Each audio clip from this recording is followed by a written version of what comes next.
Hello. Nobody could have run out of the alley because the gendarmes were there. Nobody could have run into Dr. Hébert's house because Dr. Hébert and Mademoiselle Hood were just coming out. So you see, I do think. In face of these facts, what does your type of logic force you to conclude, Mr. Winton? I don't know. But I didn't do it. I could never do such a thing. Oh, I wish I could believe that. Wait. I have a witness. A witness to the murder? No, to my arrangement with Davos. I don't know his name, but he's sure to be still at the casino. He's there every night. If you take me there, you'll see that I'm telling the truth. So you want to go to the casino? I've got to. I can prove my innocence. Oh, well, I detest moving, but I also detest lies. You may go. Mademoiselle Wood? Mademoiselle will not leave town without first reporting to me.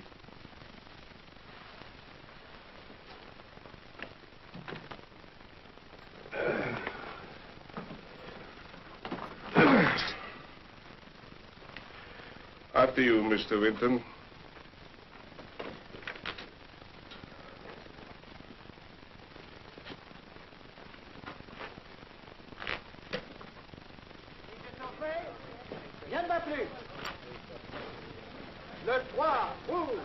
Wait here. Well, you see him? Just a minute. There he is. Well. That one with the eye patch. Well, what's the matter? What are you laughing at? Well, you could not have picked yourself a better witness. Come, we shall examine him. Goro, away from your desk? The occasion can only be amorous or murderous. The latter, I'm afraid. You know this gentleman? Well, only by sight. I told you he was... I know what you told me, but now I shall tell you. This is Colonel March, head of that famous section of Scotland Yard, which is known as the Department of Queer Complaints. Oh, you exaggerate our fame, Goro. True. But what difference does it make? This is Monsieur Winton. He's an American. How do you do? Oh, we met before, remember? Have you ever seen this young gentleman before? No, I'm afraid I haven't. Well, of course you have. At the bar, don't you remember? Only this evening. I was sitting there having a drink, and then when I left, I bumped into you, and you went over to talk to Davos. You must remember. Unfortunately, I don't. Oh, no, you can't say that. But he already has. Thank you, Colonel. I was wrong. You could not have picked yourself a worse witness. He was lying. Please, come along with me. No, I won't. I won't let you do this to me. Please, I detest noise. Let me alone. Let go of me. Let go of me. Let go of me. How I detest noise. Colonel, I trust I have not spoiled your evening. Not at all, my dear fellow. You merely tried to.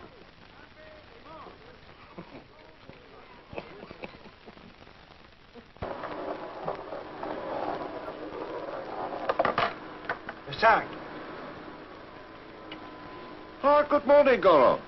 Your case must be incredibly difficult to keep you on your feet like this. Why, just like any other case. It's a mixture of clarity and bewilderment. How's our young friend? Safely locked up? Safe enough. I only wish he were in some other jail. He's incapable of speaking below a shout. My dear fellow, careful. No. Business or pleasure? A little of both. I've been dabbling lately in the theory of parapsychology. Huh? Parapsychology. Sorry, my English is not up to that word. What is this? It has to do with second sight.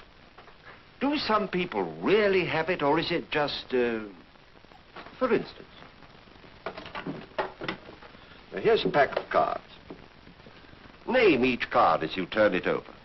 Me? Yes. King. Trey. 10. 6. 8. Jack. Very good average, Goro. Wrong every time. But you know there are some people who can name 7 out of 10 correctly. Why do you conduct your card experiment here at the roulette wheel? Thank you very much. Well, my friend here wrote me about a man whom he'd observed. First at Nice, then Monte Carlo, and finally here.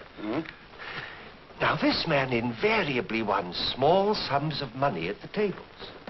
What's so strange about that? Oh, don't be so impatient, Goro. The point is this, that although he seemed to know what numbers were coming up, he never missed. Yet he never increased his bets. He never tried to capitalize on his strange gift. Perhaps he was capitalizing on some other gifts. Of course, I knew Davos was a thief, therefore I had to work fast. To apprehend him? Certainly not. Why, the world is filled with thieves. But you can count on the fingers of one hand the people with second sight. Oh, no, to observe him. This man was a great discovery for science. Perhaps he was a greater thief. Why did you say you never saw Mr. Winton before? Surely you believe me. Oh, my dear Colonel, my 6-year-old nephew would not have believed that performance. Pity. I thought it was rather good, myself. Why do you deny seeing him and Davos? To protect Davos, so that I could study him. Well, you didn't protect him enough. He was murdered. No. By whom? By Jerry Winton.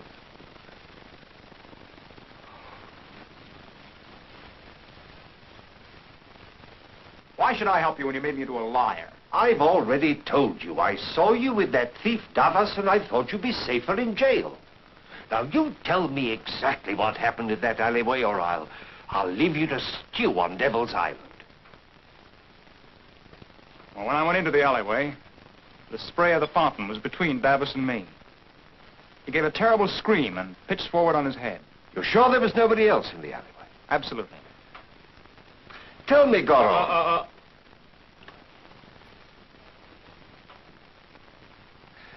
Tell me, Goro. Are there no exits in the walls of that alleyway? Well, there's only one door, and Mademoiselle Hood and Dr. Hebert were on the other side of it. Unless they were lying. Then the answer is simple. You mean I did it?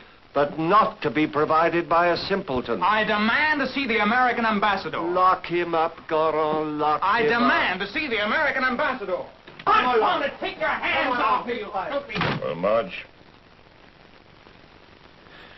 This is my plan, Goro.